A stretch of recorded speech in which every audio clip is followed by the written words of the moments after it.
In this video, I'll be showing you how to hide or unhide files or folders on Mac. It's a very simple method, so if you find this video helpful, be sure to drop a like and subscribe. Now, all you want to go ahead and do is firstly open up Terminal on your Mac. So I'm going to press Command and Space, and then I'm going to type in Terminal like so, and now it's going to open up like this.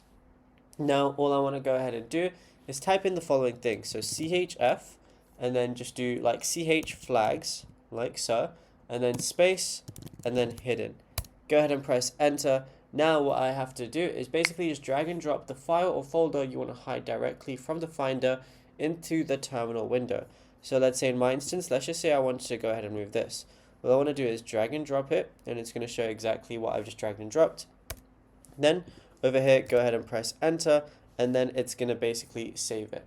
Now, if I want to go ahead and view it, all I've got to go ahead and do is go over to my Finder, like so, and then all I got to do is press the global keyboard shortcut, which is going to be Command, Shift, and period. So once you go ahead and press that all together, it's going to basically show the initial thing.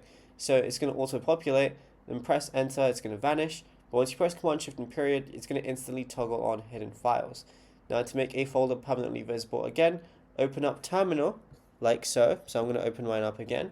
And then all you got to do is type in CH flags, but this time no hidden, like so.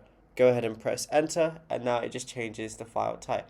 Then just drag the faded folder back into Terminal and hit enter. After that, you should be good to go.